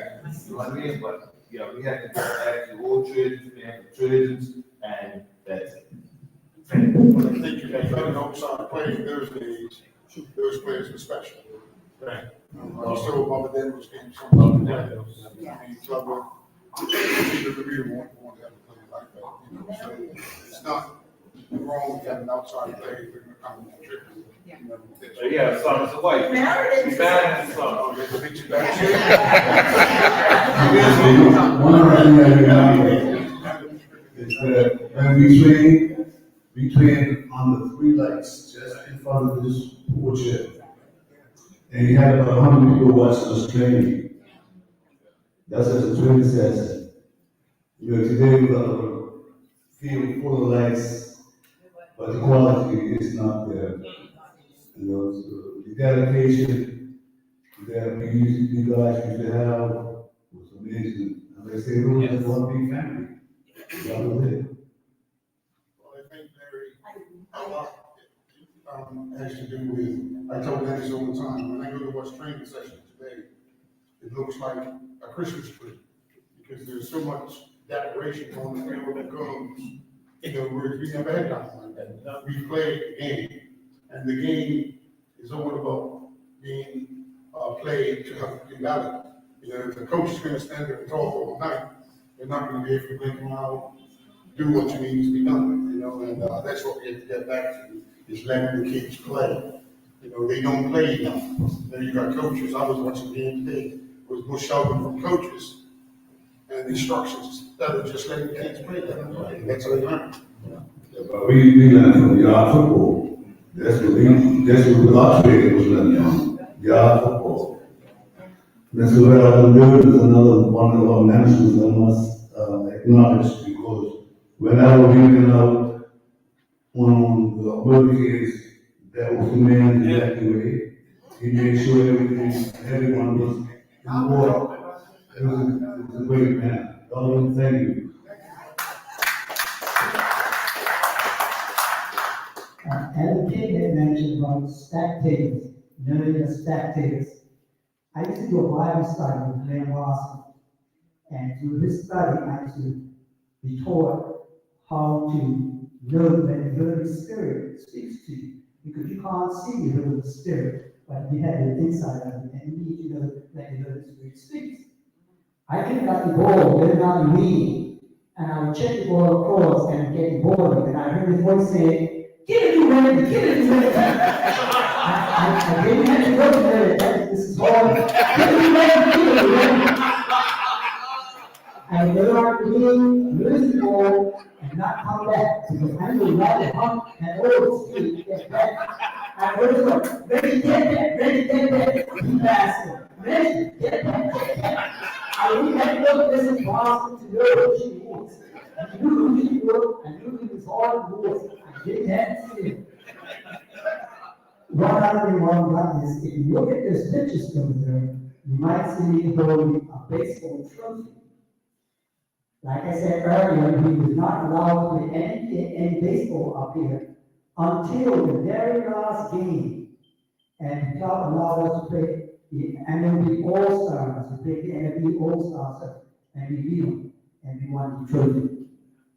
Then he pitched me just a while ago and said, "Why you don't tell him about the game we played against Haiti up here?" Well, like I said, I don't remember the day of these. But anyhow, Dennis, we went against your thought that day. That day was a lot of being. And we went against the being. The being was doing it this way. Yeah, because you wouldn't have to kick out. The being was doing this way, we went against the being. We went that way. The second half, we went with the being. David was 1-0. Right at kickoff, the ball's passed out to the green. I was about 30 yards out. We had so much wind. I said, "I must well shoot." And the ball went good. Now, I was surprised, but that's what I didn't do. We went good. 10 minutes later, I had the ball, and I pushed the ball. Now, I don't know what they call it nowadays. Push the ball through you guys' legs. Not big. And then I just pushed it this big, then run, got the ball. He turned around and kicked me from behind. That eventually and sent him on the field. Now, it was abandoned out there. They were playing with rule. So I caused the game to be abandoned. One more story. I used to be the punt kicker for Somerset. Then he had a long 3 years of being defeated by a local team. Since George's coach came up here and beat us 2-1, you said you went in South Visa? That was South Visa's game, here in Bogota. They had that game. They beat us 2-1. Conrad put the riot act on us. He wouldn't let us sleep. Because the following Thursday, we were playing him, I think it's a friendship, of PAA field. And Conrad said, "Look, just go and have the game." And I guess if we could score 10, we were going to score 10, and we had a professional approach that game. Until we had a penalty. And of course, I was the penalty taker. And it was raining. And when I took the penalty, the ball out of my corner fade. I slipped. The ball out of my corner fade. Well, the game went on. I scored a goal. I set up Randy 1. We ended up in 4-1. Walking off the field, Dennis was talking about how humble Willie Myers is. He is humble. He came and said, "Randy, thanks for your service."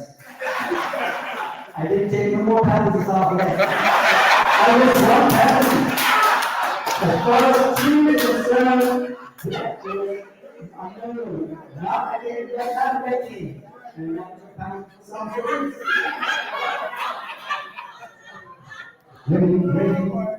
Reggie, that game when you go out kicking from behind, it was Haiti, right? It was the World Cup team. They just came from World Cup. And that's the year Bermuda should have gone to the World Cup. Yeah.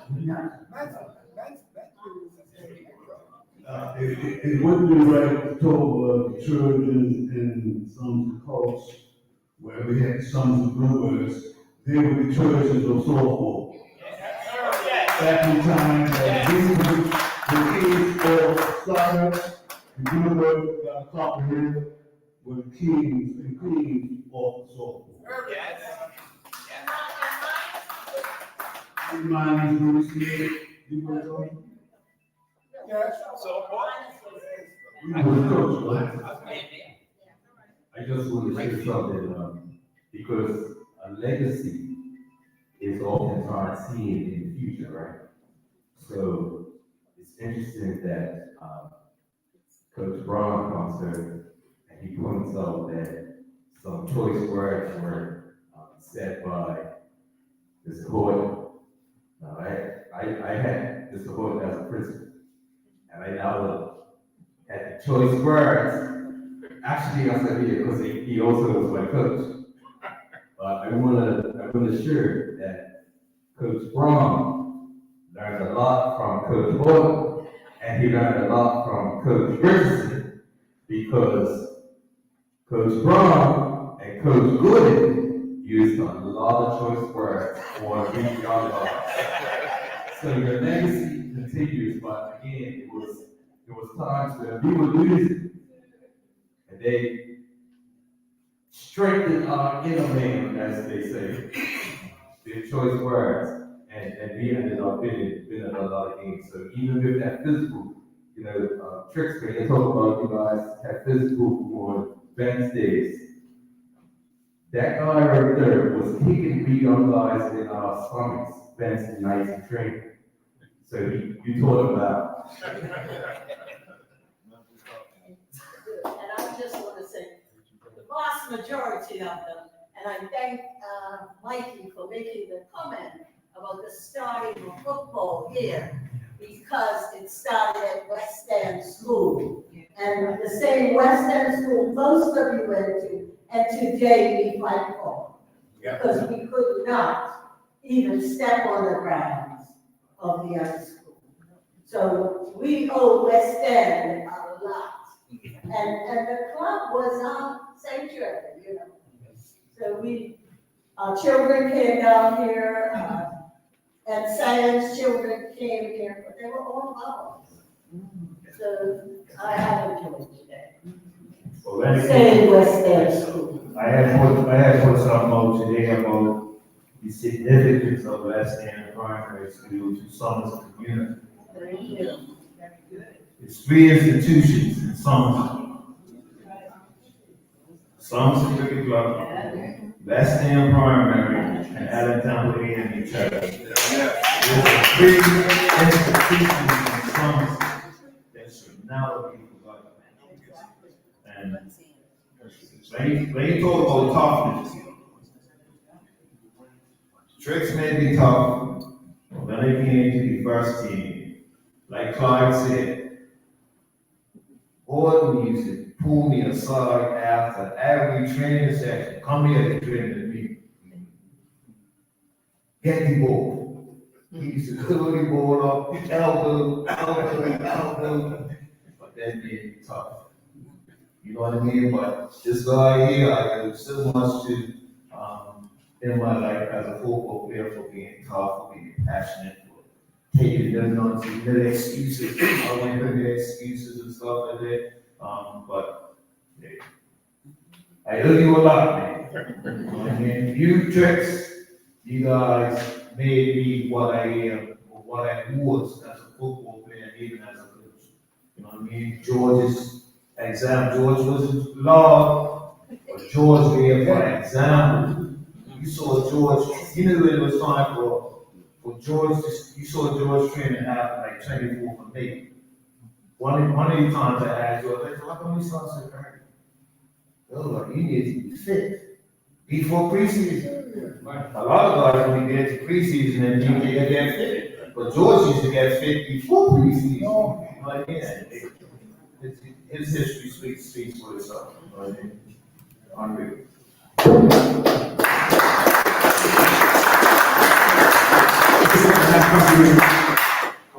Good afternoon. Just a quick follow-up. To all the strikers here, can you just lunch me say how many goals you each? George had? I'm not recruiting today. So you could find out now, check and see when we get it. Yeah, I don't know. I know how many goals I scored when I was playing overseas, but in Bermuda. Yeah. I know I scored a lot, but I don't know how many I scored. I scored 2. I can remember that way Trix was saying, our George as Venus is not the school rules. Our George will define a runner and give it to you run the school rules. But here's the $100 question is, who scored the most goals in Somerset in 1969 season? Warren Smith. Kentucky. 72. Who scored the most goals for Somerset in 1969? Boy, is that the answer, right? That guy Reggie Thomas scored the most goals for Somerset.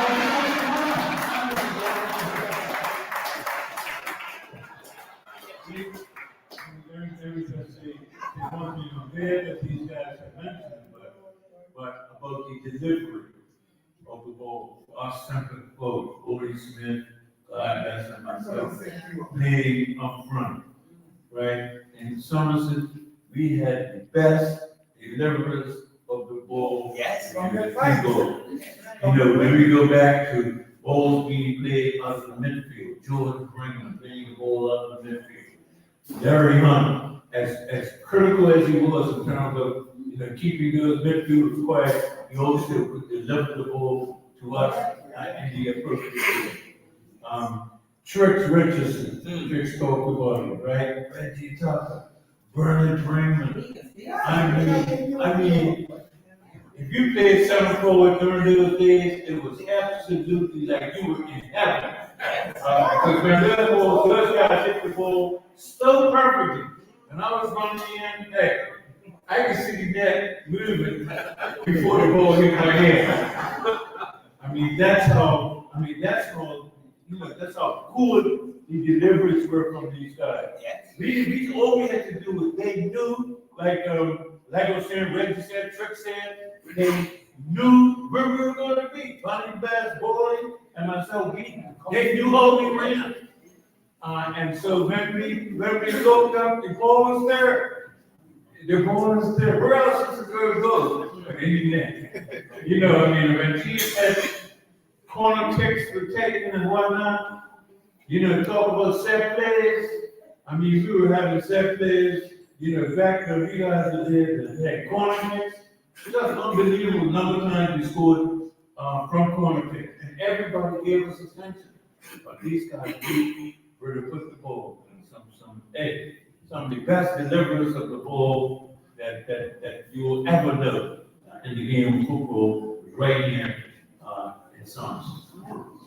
Wonderful. Can I ask you another question? Can each of you tell me who was your most difficult opponent in your Yeah, for me, like I say, it was Marcus Douglas. Marcus Douglas for me. But the center halves that were good was Marcus and Joe Truck.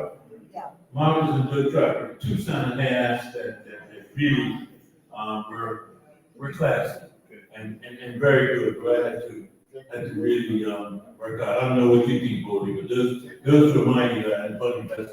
Those were the guys who I had. And I remember one of the things, another story about a game we played against Southampton Rangers up here. And Sam, Sherlock,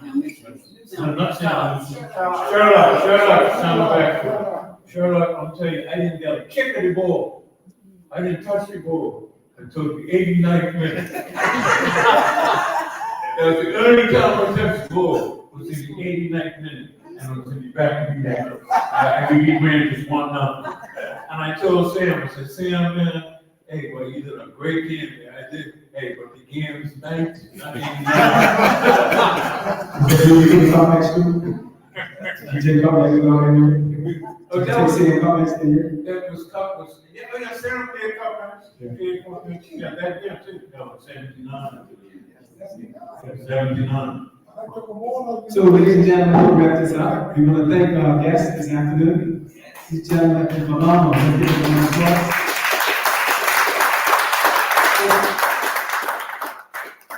applause. I'd like to make as we exit an alternative to Chair Lister. One, in that my observation with respect to Somerset Truths and the like, you gentlemen were role models to us, for us. And many of you sacrificed so much that we had no other choice but to emulate you. And so, as someone here moderating, and Mike's here, who is here, our era coming through really looked up to you guys. Tricks, his coach, took us to the Mini World Cup in '76. It was an experience we'll never forget. And from that time, we pretty much was stamped on our way of life. That what we must do to succeed was about discipline, was about commitment, was about service to Somerset Cricket Club, service to the community. The other thing I want to say, thank you, gentlemen, as well, is because you've given so much again personally. You've helped us in our everyday living, so to speak. You created jobs.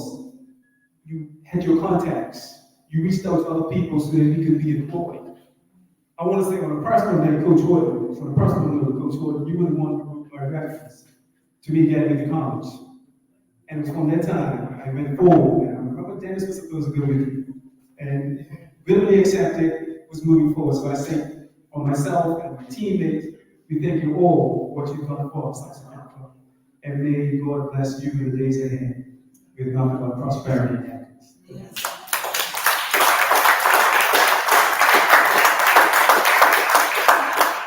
Thank you, Dr. Taylor. And we got one more round of applause to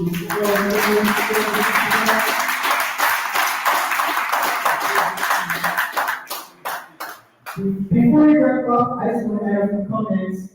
I can say that when I started playing for Trojans at 18, Dennis Brown was the coach that brought me in as my first season. So again, continue the legacy as from Silver City fans, and then Dennis Brown fans, and then to my fans. And I will say that I have one main comment with all of these places covered was that I was part of the 2015 Trojans team that last won the Premier Division. So I can say that I'm one of the trophies like these guys up here, and hopefully that the new Trojans, as the young team they grow, that they can hope to go on and emulate some of the history that the Trojans Silver City made back in those days. So again, thank you guys, and thank you everyone that came out. As I said, this is a continuation of our series of capturing the history of Somerset Cricket Club. As Dr. Tanky mentioned in the beginning, we have such a history in this club, but we don't pass it on to the younger generation, and it's not captured. So this is trying to capture it, and it has been recorded, and at some point there will be a documentary for those of you guys who will be a part of the history of Somerset captured, and your memory will go on long after you guys have been on this earth. And this club means so much to the community, so we have to do what we can to capture the history of this club. It's not just football, cricket, it's the heart of Somerset. Dennis Brown mentioned the triumvirate of wrestling, Somerset Club, and then you mentioned at the time, my name, because I will say wrestling and Somerset Club is Somerset, but it's still Somerset Club is the center of this community. So thank you all again. Before you leave, there are some refreshments in the back, and also, as you see, we have trophies, and we have pictures, we have plaques. There's some more trophy pictures and newspaper clippings, history of Somerset Club, and you guys can take a look at. And thank you all, and before we go, we just want to take a photo, but we want to thank everyone again. Thank you for coming out, having a good time, and nice to have you all out.